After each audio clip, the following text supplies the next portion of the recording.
Here.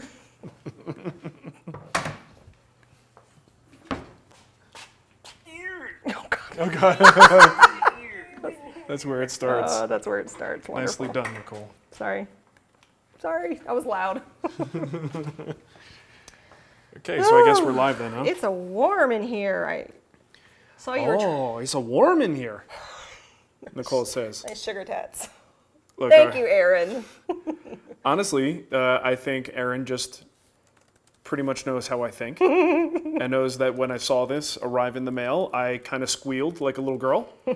And I was like, yee, I can't wait to wear it. So that is my nickname, Sugar Tats. Also was my stripper name in college. That's good to Coincidentally, know. so Good to know. Good to know, yes. Hey, happy Friday, everybody. It is actually Friday Live PM edition. PM. And look, this time, I do have beers. You know we have a bottle opener right there. Oh, Nikes, Nicole.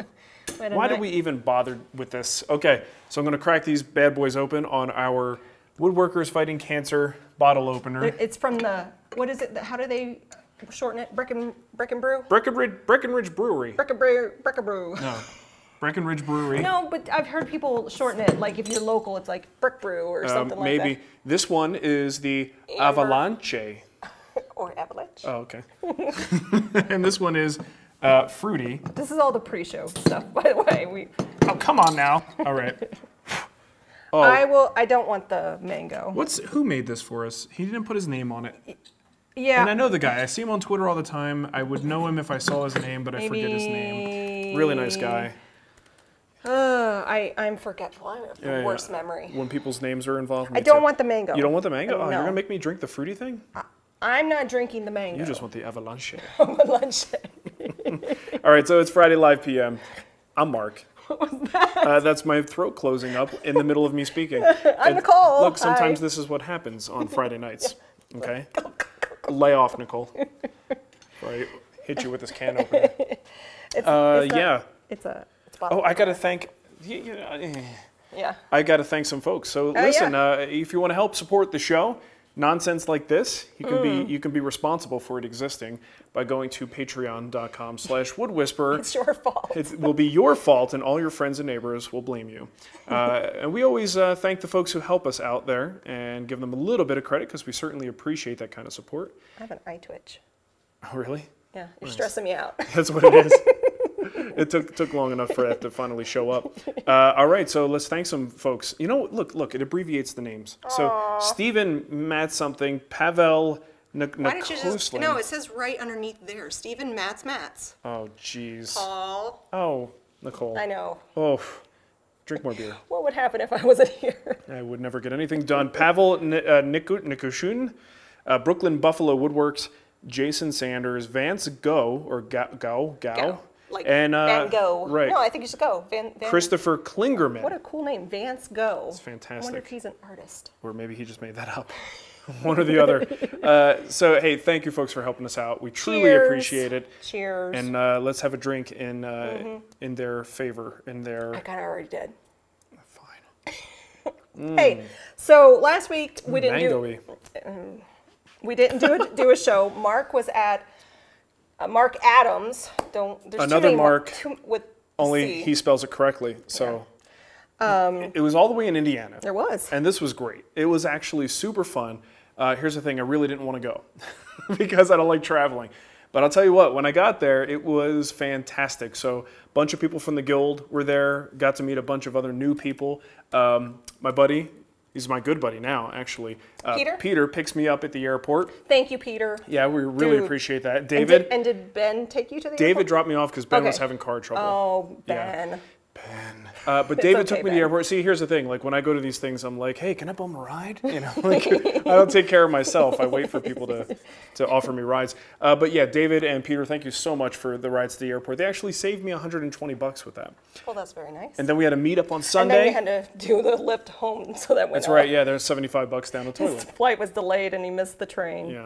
Yeah. So yeah, we had a big barbecue thing going on Sunday, and Peter made the most amazing brisket and pulled pork. It was fantastic. So Thanks everybody who showed up to the class. It was just a blast. What a great How group many, of people. So there was like 10? There's around 10 people, roughly. So 10 gaming... 10 gaming coffee tables were made. That's awesome. And it was so great because this class attracted people who were not just woodworkers, but potentially gaming nerds. So I think it was like Thursday night, we decided to stay late. Well, we stayed late every night, pretty much. But we had pizza, and then we played a game of Flux on one of the workbenches. That's a fun never game. played it before. That's a fun game. It was a blast. I've had that game for many, many years. You should play it with me sometime. Yeah, you're not as fun as those guys. So. You're so mean. Hey, so speaking of Marc Adams, I thought I would share with everyone. So Marc doesn't put his luggage away or his clothes away when he comes home. How dare you? And he leaves it on the floor. That. And we have a puppy. Dougie is still a puppy. He'll turn 1 in September. So you might have seen his Instagram story about your respirator. Yeah, him destroying my respirator. Totally destroyed his respirator. Yes. And then his one little gift from Marc Adam. I wake up one morning and I hear crunch, crunch, crunch, crunch. The sound of chewing mahogany. What is? And there's Dougie's teeth. And Dougie is on a rampage lately. Another friend of the show, Gazanked, I sent him a little gift. Now it's an M, a decorative M for the wall. There you go. Marc. How's that? And then, what is that? That would be an that A would be without the little slice. So yeah, he is just on a rampage. And if you don't follow Dougie on Instagram, Dougie Spag on Instagram. Duggee Spag, S-P-A-G. And I'm sorry, we're drinking beer. Oh, now you're the one burping and making funny noises. Okay, so do you want to do something with this thing? Yes, I want to say it's the summertime. The kids have stressed me out so much being home that I've taken up a hobby. Drinking beer. No, it's so, I love video games. I love playing video games. But when I'm playing video games and the kids are around, it just doesn't work. So I've actually started finally learning how to quilt. Careful with your microphone. And I made my first quilt. It's not done, but there is a woman who sells a kit, and you got that for me it was like a year ago. And I'm just so proud of it. So it's cool. Her name, the website is called listaloo.com. If you want to make a baby quilt, there you go. Well, and the point of this quilt is, I don't know if you mentioned that, it takes the kids' clothes it's all for the first couple of years. And these some are people all hold on to them, we held on to them. T-shirts and yeah, I mean, pajamas. Rather than giving them away to a needy family who can... Oh, sorry. I donate a lot of... I take the fun out of it for you? You do. These are just ones that I kind of held on to. Yeah. It's great, though. It's a great, bit of memorabilia. Mateo's already claimed it, even though I've put both of the kids' clothes in there. Mateo's like, I want it. I'm like, all right. It's cool, though. It's a neat idea. But I'm going to make more of them. I'm having a lot of fun with it. Awesome. So. And I swear, we will talk about woodworking. We were. Real quick, I want to say hi to Matt from Morrison. Yes. So we go to try to get the kids to get some energy out, right? So we go to Chick-fil-A because they got that little playground germ factory where the kids can wipe their faces and eat bacteria, which is great, Build up and their viruses. immune system. That's what we call it. So we take them there, and I run into this guy. He introduces himself, said he's a fan of the show. His name's Matt, and we talked for a little bit. He was there with his little girl.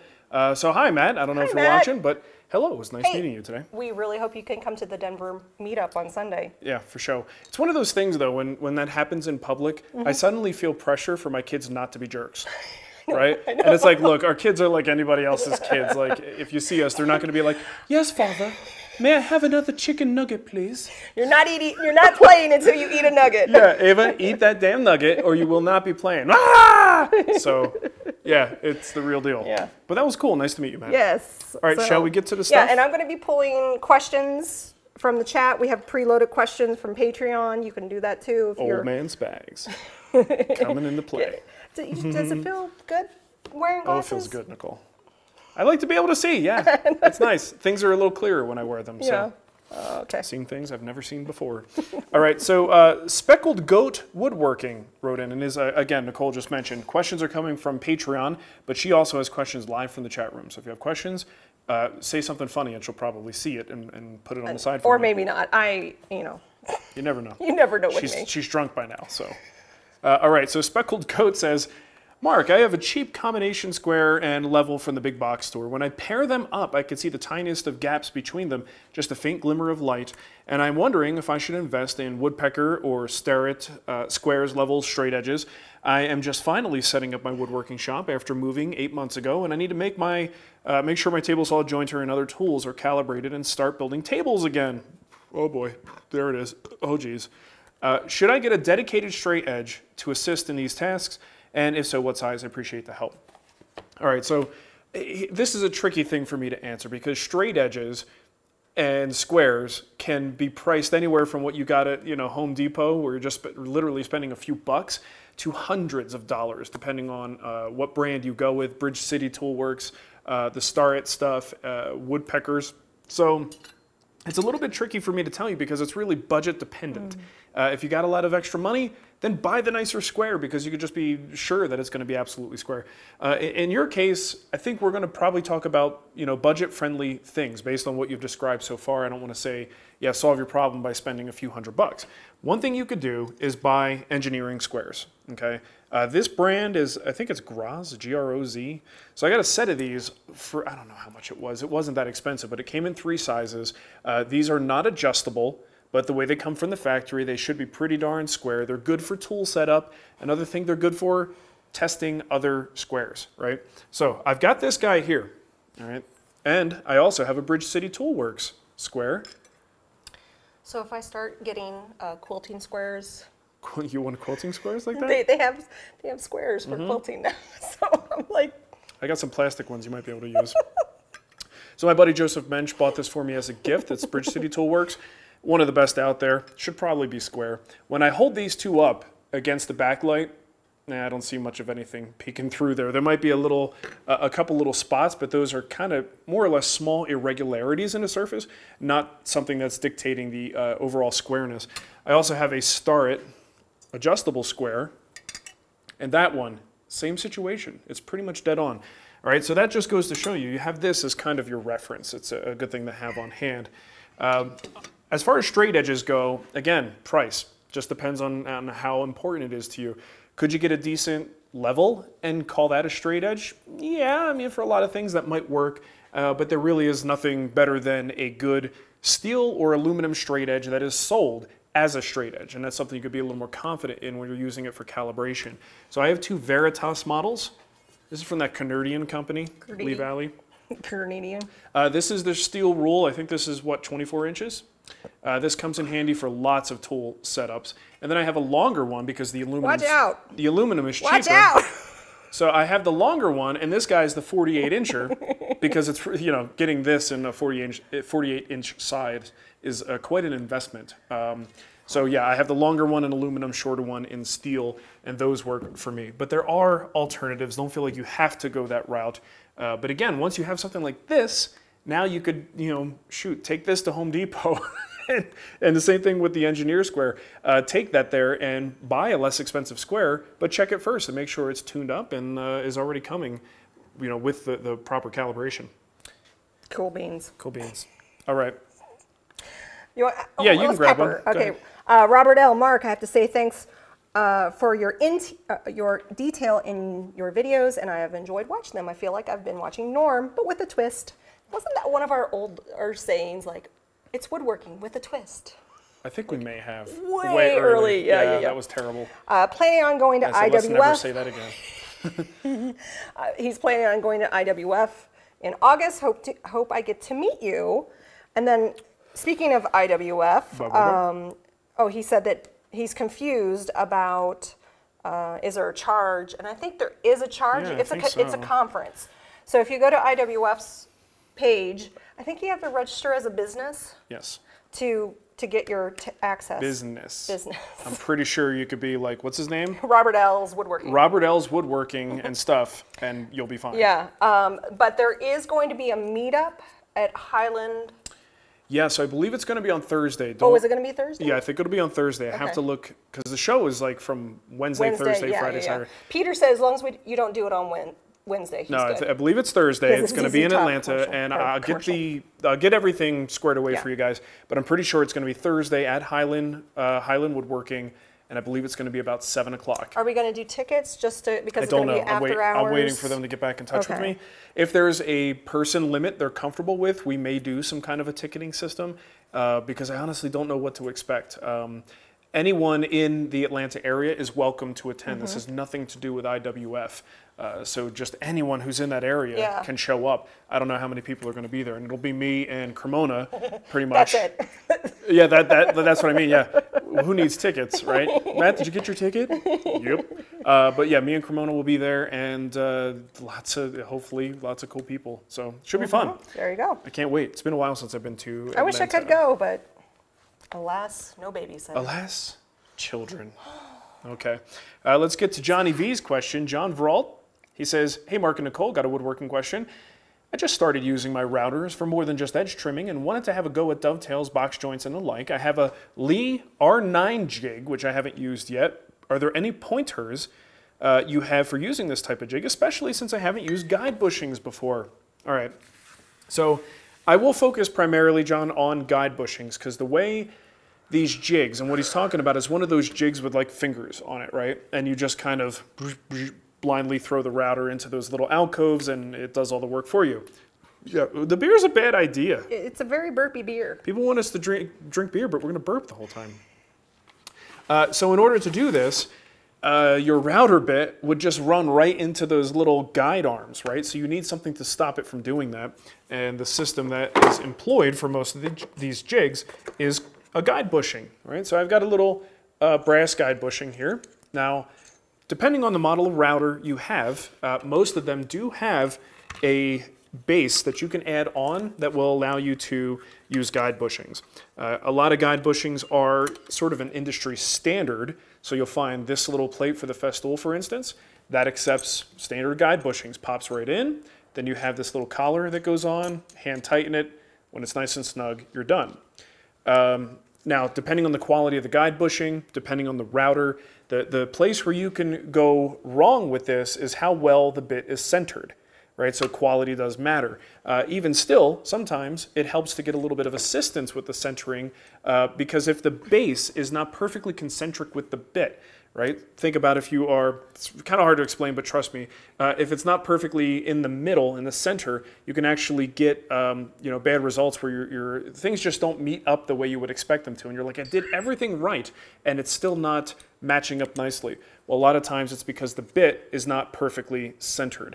And especially if you have a round-based, what in the hell? Sorry, I'm monitoring the kids. Oh, is it the... And they're not in the family room, so I'm like, where the heck are they? Yeah, where'd they go? So I have to go Probably check. climbing a tree in the I think they're in the backyard. basement. Okay. I think their new favorite place is in that back bedroom now. Okay, well, So go do it. I'll be right back. So you have to make sure that this bit is centered. And again, I was saying if you have a round base, a lot of times it's hard to tell exactly, if you kept it perfectly horizontal this way and always approached it the same way, it'd be perfect. But if you skew it slightly, your bit may actually move just a hair.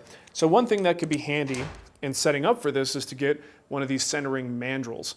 And something like this will allow you to center the base or the bushing by popping this guy into the collet of the router, and this cone kind of forces whatever you have on there with an opening will force that to be centered so that when you put your guide bushing in, it is also then centered, right? So that would be the main thing. As long as you, you may not even have to worry about that centering issue. Your router may already be centered, but it is something to be aware of if results start to go a little haywire on you. But that's guide bushings. If you guys aren't into guide bushings, you should be, because they're actually really handy for using with jigs and all kinds of things for the router. I'm going to make up excuses to go inside because it's much cooler in there. Yeah. I'm like, The kids are gone. What happened? what happened? Dougie's gone. What happened? I'll be right back. Oh. Okay, so that is the story of the guide bushings. Benjamin Lawrence wants to know, for the chest of drawers, what changes would you make looking back? Centering guide, drawer tolerances, style, wood, movement from Arizona to Colorado. Nothing's changed on that. I actually did, a little bit, somewhat ironically, he's just bringing it up. I had a tight drawer, the top left drawer, but that's nothing new. That was seasonally, would sometimes Pain get in tight. the butt. Even in Arizona. Yeah, Nicole will be trying to put my socks away. And she's wrestling with it. It was just a couple passes with a block plane on the back corner. That's all it was. But I'll tell you what, I would not change a thing when it comes to those centered guides. All right, so the drawers, and this is something I've done on a few projects now, rather than have, you know, guides on the side or manufactured slides, these are actually just on one centered guide. And it's perfectly balanced. I have no issues with like torquing and getting caught. It's a great system. I love it. So I honestly wouldn't change very much at all about that particular build. I think that one is solid. Marc Nyland says, can you talk about the mentorship program? That's me. It's all Nicole. So in the guild, we It's her have fault. a closed Facebook group, which roughly 2,600 people in it or so. It's a nice group, very civil. And Facebook has rolled out a program called Mentorship, which allows the admin, that's me, to pair people together. So I'm trying it out. I have no idea how it's going to go. But the idea is that you are a woodworker looking for a mentor, and you can talk to them, maybe you have to set some goals. So you want to finish, so one guy wants to build the Roubo. Well, I need to find somebody that maybe has built a Roubo or has that level of experience.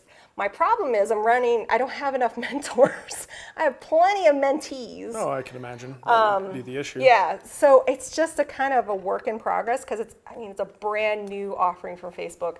Well, and also it's putting a lot of weight in Facebook. Yeah. And this is not something that they made for woodworking. Right. This is something they made for In groups. general. So adapting this to make it make sense in woodworking is Yeah. the reason why I didn't touch it for a while. He's like, because I'm like, "You that's wanna a do job. that?" And Nicole's like, hey, look what I implemented. Get a free guild project. I'm like, whoa, lady. So yeah. If you are a mentor and you successfully bring your mentee to the final step, which whatever the goal is at the very beginning, there's like 7 steps in the program. If you successfully get to the end, then yes, I will give the mentor a free project in the guild. So, but you have to be part of Facebook, you got to be part of the guild, there's all these stipulations, blah, blah, blah. Yeah. And, I mean, it's not really an official guild thing per se. Right. It's just for the Facebook group because we're not actually, it's Facebook's implementation. And ideally, I would love to match a mentor and a mentee in the same state, like close to each other, so they could actually meet and hang out. And Nicole's a matchmaker. I do feel like a making well, little it's funny love too because matches. once you do pair people, Yeah. there's like look at your pairs, and I can see everybody's progress. Peter likes long walks on the beach. Ben really enjoys a good martini on a Saturday night. Okay. But it's a cool idea. I don't know how successful it is. This is like beta, me seeing what's going to stick. And that's kind of what I do a lot of the times. I just see what sticks. Yep. So. Speaking of what sticks, Stewart Johnson says, in the past I've mixed up hide glue for segmented turnings. That was pretty professional. That was pretty good. Thank you. That was a nice segue. It was a podcasting segue. That was pretty good. That was a radio segue. Yeah. He says, I ran out about the same time that the pot that I was using failed. I would like to start using it again for some furniture projects. Do you know if the bottled stuff like Titebond's liquid hide glue, lost my place, works as well and accepts stain as well as grains?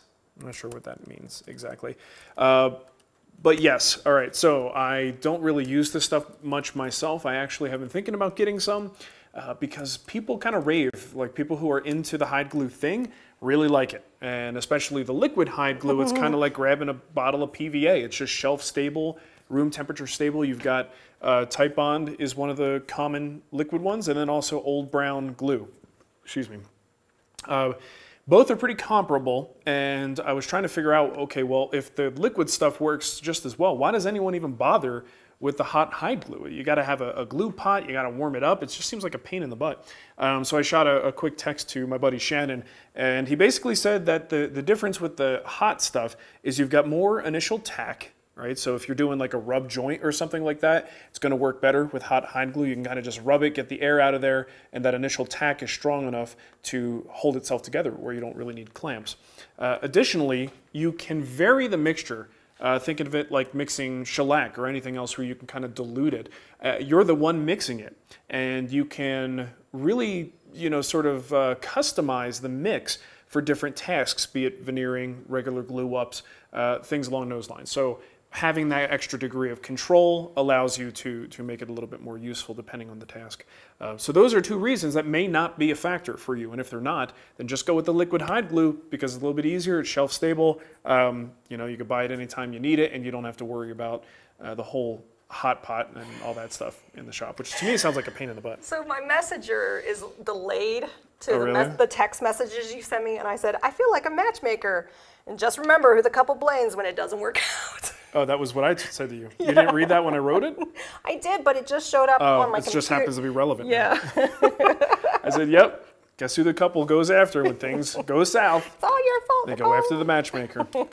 Okay, you want to get one? Yeah, I got one more. We got one from Ryan Elliott. I was on vacation. Yeah, poor me. When Mark did his gaming coffee table class. It's okay, Ryan. Is there another in-person class on the horizon or in the works? I think an in-person class would be best for me. Well, No. Unfortunately, it's not best for me. It's like, what's like stars crossing in the night? Yes. When Mark teaches When in Venus person. is in line with Jupiter. Does that ever happen? I don't know. Yeah, the thing is, I don't like traveling. I've mentioned it many times before. I travel when I absolutely must, or when the opportunity is really, really good. So yeah, I try to limit my travel a few times a year, and you know, teaching engagements unfortunately are just not. I love, like I said, getting me there is the problem. Once I get there, I have a blast. It was great. We went to Denny's. We made fun of David all the time. It was fantastic. And Ben was he was so loud. He was so loud. He was so loud. And he talked a lot, but I love Ben. You gotta love that. Ben's in the chat. And Ben's the man. And he just did a super chat, so. I should be nice to him. Well, Ben does our show notes for Friday Live. He's our buddy. And he knows we're jabbing. So. But ultimately, the experience is fantastic. It's just getting me there. That's the problem. So not to say that I won't ever do it again. I was actually given kind of the open invite to teach again at Marc Adams. I don't know what I'm going to do yet because it's just, you know, kind of a homebody. Well, and it's a lot of work. Like, I don't have any support here. Yeah, and I don't know, it depends on, like, there are people who teach classes, so they've got these routine things, and they just go to their little pile of classes they teach and go, okay, I'll do this one. For me, I'm usually trying to design something new, unique, or a spin on something I've made before, so, you know, it's usually about 2 weeks of prep time. Yeah. Then the actual week that I'm gone, and all the stress of preparing to be gone. So enough excuses. We'll see. I forgot, Peter. Thank you so much for that challenge coin from Marc Adams. I have it, and I meant to. Yeah. Well, Marc Adams is in their 25th year, and they're not giving away. They're selling. They're selling. Very much selling. Yeah. They're silver coins. Yes. Silver challenge coins. And Peter bought one for Nicole. That was really nice. Thank you, Peter. Super nice. Hey, King's Fine Woodworking's here. Hey, we have one from Charles Parco. Hey there, Sugar Tats. Yo, what's up? Reminds me of Scrooge. Hey there, Lumpy. When he was calling him Lumpy. Oh, Scrooged? Yeah, that's what I meant. Why does that remind you of that? Because it was like the guy said, never mind. Oh, the guy that comes up with the mouse's antlers. He doesn't know his real name, and he just calls him Lumpy. Because she called him Lumpy. Oh, yeah. That's a long way to go for that, Nicole. I know, but that's what I thought. So. That's a long trip around the block for a bad joke. Okay. Getting ready to build my first workbench. Any tips or pitfalls to avoid? Well, my first tip is you should probably, if you're building a Roubo, you should get the Roubo in the guild. There's a dude in the guild right now that asked a question. He's like, I want to build a bench. Does anyone have recommendations for plans? I'm not really a Roubo guy. And a few people were just kind of giving him crap about it, hopefully being nice. Yeah. But in the way of like, well, what's wrong with the Roubo?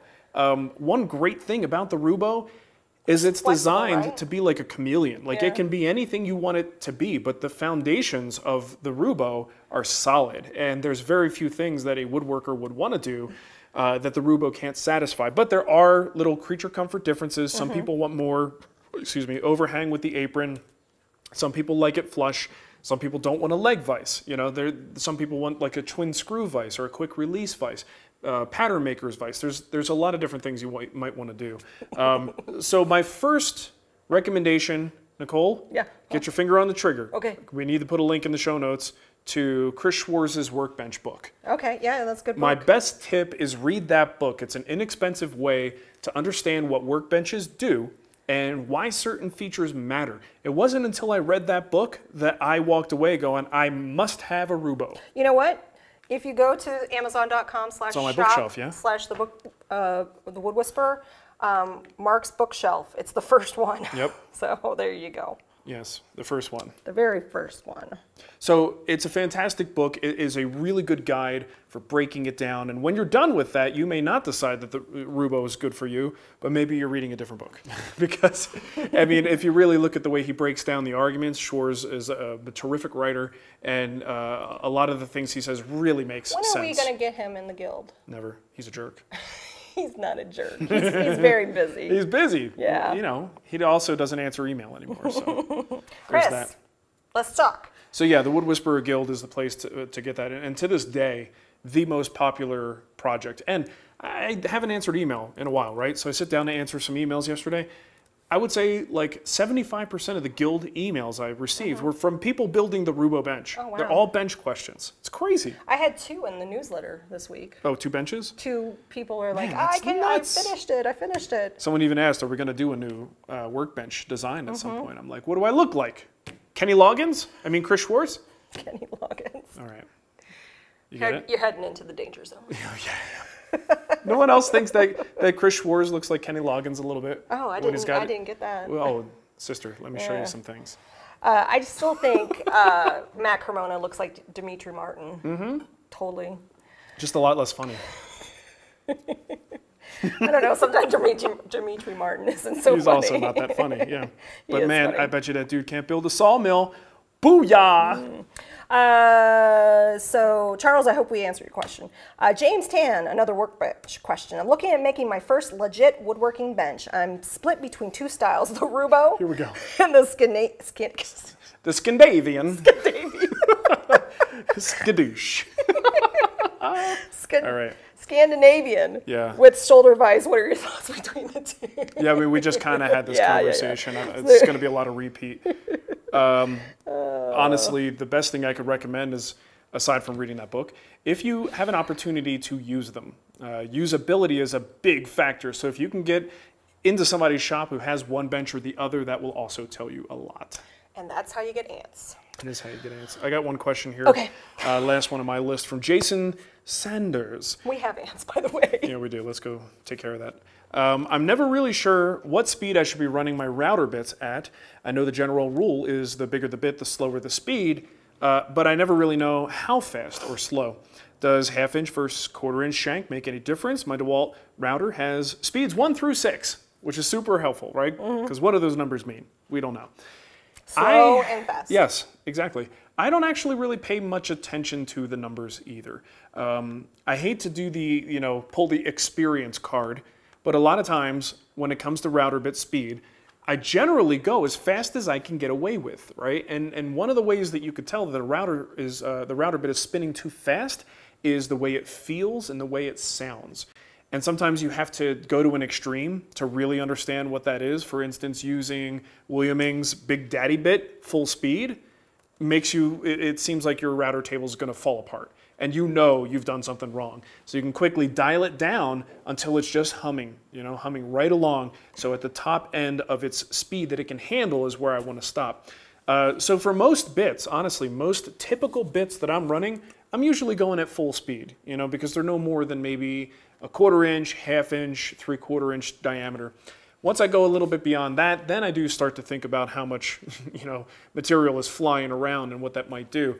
But again, I usually will dial it down a little bit, and as I'm listening and feeling, and I'm playing with the dial just to raise it up, lower it, and usually you can kind of tell. Aside from that, you can look at the router, look at the manual, find out what the speed range is, what the RPM range is, and you can kind of break down what that 1 through 6 means if it's not already listed in a chart. And then with your bits, go to one of those online charts. It's very generic. It's not specific to any bit, but you could see what diameter you have, what does it recommend for the speed, try to get your router as close as possible to that. So did you ask Aaron about the other shirt that he sent? Aaron's in the chat room. Oh, yeah, you sent us another You shirt. sent 2 shirts, Aaron. What did it look like? It was like a ram, right? Some kind of ram or something. Wolf. It looked like the ram. Game of Thrones wolf with a ram horn sticking out of his And I'm not sure. We don't know the reference. Yeah, we don't know the reference. So, and thank you for the coin, too. That was really awesome, and thank you. Aaron also sent me a sticker that I wish I could show you guys. But this is a... But this is a family show, and I'm not going to be able to, but it did make me laugh. I will never be able to put it anywhere in my shop because you never know what's going to show up on camera, but it tickled my fancy. Okay, I am out of questions. Let's grab a few more. I have a few more. And then we will pinch this thing off. I'm very... Well, it is summertime, Nicole. Yeah, I know.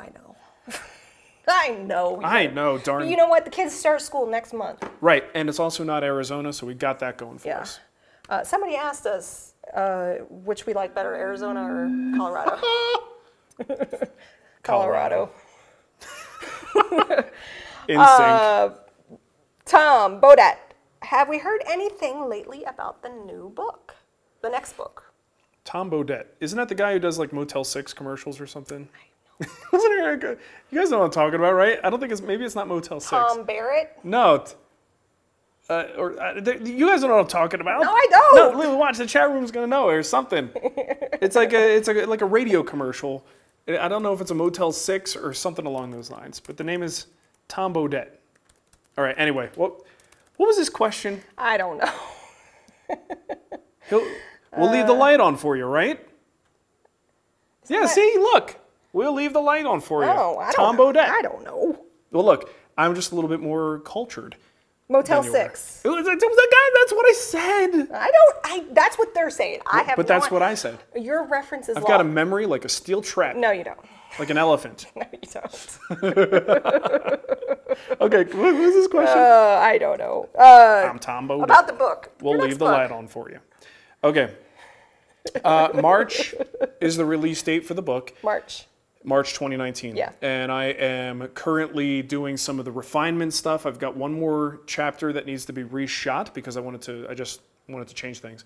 I also have to bolster each chapter. One thing I wanted to do to make this book set apart from the rest, because here's the thing. There's some joinery books out there. I don't know if you guys noticed. There's one really good one, and by Taunton. And I don't necessarily want to just write a book because someone asked me to. Like, I want this. Oh, jeez.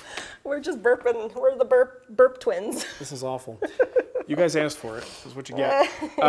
But I want this book to be, something valuable. It's not going to be an encyclopedia type book. It's focusing on a small number of joints, but the ones I feel are the most important and giving you as much detail as I can, but also giving you the info you really need. So instead of showing you like 20 different ways to make this thing, I'd rather spend a little time. I want to show you what I consider to be the easiest or best ways that will set you up for success. And then I want to spend some time on fixing mistakes, right? And I've never seen in any of these joinery books that I have, and I've looked at quite a few, just kind of getting my head in the game, and I've never seen anyone really cover error repair.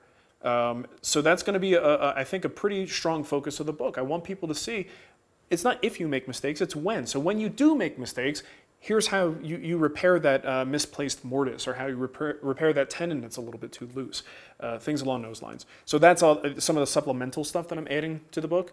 And there's also the centerfold feature, which I've been running a lot, and hope that by September I'll have my beach bod ready to take that photo. We have some super chats.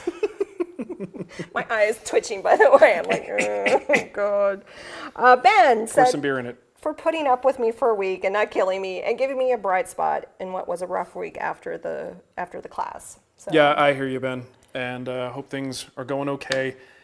And yeah, man, you were great to hang out with. You guys were awesome. It was like you made his wife laugh. Oh, I did? Earlier, yeah. Oh, really? With what? When I was making fun of him? He's so loud. He's the kind of guy, like, here's the thing. I was in the bathroom, right? Taking a little pee-pee, and I can't hear anything in the bathroom. But through the walls, I think this was at Denny's, clear as day, I hear Ben laughing. While I'm in the middle of peeing, but I hear nothing else.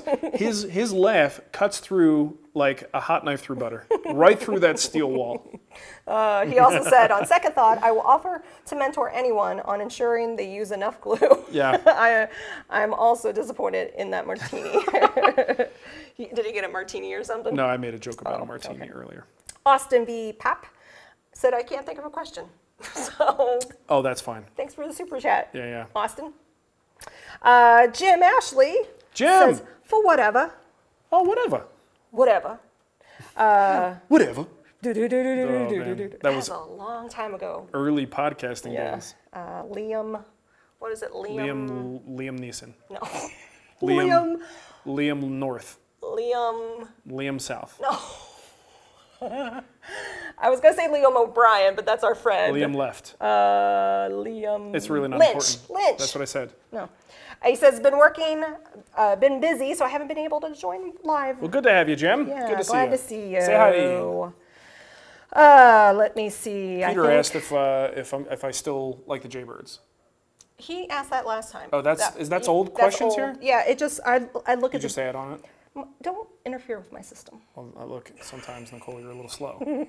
Just trying to move things along. That is, see, the dates. That's the old one? The dates is Okay, what we want I'm with you. to focus on. Yes, Gary Rogalski is the guy who wrote the Taunton book. That's the one I was talking There about. you go. John was asking. Liam Lynch, there you go. Whatever. I said that. Lynchland. Josh said, I want to say thanks for Mark's suggestion on trying new things on projects that matter. I just pulled off my first breadboard end with a hand-cut mortise and a tenon on commission. Wow, Very nice. awesome. Hey, if you can learn on commission work, that's the best, right? Remember that early on, I would take on jobs. Never had any business taking them on, but had a good feeling that I could execute it. But basically, I was being paid to learn. It was great. Yeah. As long as the final product. You're going to pay me to make quilts for you? No. That is going to be money out the window, Nicole. Hey. I'm just kidding. The two quilts that are on the kids' beds, Yeah. I paid a lot of money for those quilts. Oh, I know. I just hope these are better than those pajama pants you made me that one time. So here. She made me they were MC Hammer pants. And they were This just was very uneven. It was 2002, before YouTube. I didn't know. Oh, blame it on I YouTube. just wanted to. I was trying to teach myself how to sew with no reference at all. And She's in there going, here you go. No, they were nice. It was a nice gesture. It was pretty awful. I bet you I could make you a pretty amazing pair of pajama pants now. Let's do it. I love me some jammy pants. All right, what else we got? All right, I think we're good. Anything else? I think I got all the super chats and Oh, Jim made a good suggestion. How about a quilt rack for a future project? Oh yes, you want a quilt rack? I need. So this hobby has caused me to say I really would like a place for my, because right now there's a pool table that we don't use that the previous owners left. So I'm just using the pool table for my sewing machine and to put the quilt on. But it's kind of awkward, and I would like an actual sewing machine desk thingy. After I'm hearing you, Nicole. I'm feeling you. Nicole knows when she's in the process of explaining something I'm never going to make. She knows it's fruitless. Oh, I would like 5 seconds into it. So here's my list. Here's my running list. I need a shoe rack. I need a bunk bed for my son. I need a quilt rack. I need a sewing table. Sure. Go on, I'm with you. Keep going. No, Michael, this shoe rack never got done. Hey, I never mentioned it, or did I? I mentioned it on Instagram. I finally got the challenge coin holder hung and presenting the coins. Yep, it's in the basement. Since we were just talking about coins, and I got that up on the nice wall, and I put my coins in there. That's right. So very good. And you didn't have to make that. Nope. You want to pick a winner? Oh yeah, We always forget to do that. Yeah. I also have questions here too. Someone's asking about the bunk bed. I don't know. I don't know. Okay. Why do you need a quilt rack? Yes. I need to give Stewart Johnson a project. Stewart, what are you doing? I like the hide glue question because I've been thinking about hide glue a lot myself lately. Just laying in bed thinking about it. Oh man, I want to smell dead animal hide in my nostrils. No, that's okay. All right. Anything else before Stewart, we go? I will reach out to you and get you that project. Did we mention the meetup on Sunday? I mentioned it, but I didn't give any details. Okay, so if you're in the Denver area this Sunday, we are having a meetup. What are the details? It's at Denver Tool Library. It's on Santa Fe. We'll be there from 10 until noon-ish. I'm going to bring cupcakes. So, hey. So there's that. Cupcakes. I'm also going to give away a membership to Denver Tool Library. It's $80 for the year, and you can rent out as many tools. That's pretty sweet. Yeah, it's a pretty cool. I can't wait to see what they've Yeah, got. I'm really excited to meet the owner. And Can I wear my Sugar Taz shirt? sure, if you want to. And if we find out what the other shirt means. Maybe. Mateo will go, Daddy, what does that mean? Why is it pink and glittery too? It's I fabulous. don't know, Mateo. I don't know. All right, are we good? All right, I think we're good because I'm melting. Yes. I'm melting. Like the Wicked Witch of the West, Nicole. Just a much. Let me finish the sentence. A much prettier version. Yes. Come on. You're terrible. You are always assume the worst of me. All right, well, hey, thanks for watching, everybody. Remember, if you want to support the show, patreon.com/woodwhisperer. And that's about it, right? Okay, we'll see you guys next week. Nothing, there's schedule-wise, nothing coming up, right? Show next week? Yeah. All right. Yeah. Sweet. Yeah. Cool. Yeah. All right. Yeah. Thanks. Bye. See ya. See ya. Regular time tomorrow, or next week. Tomorrow.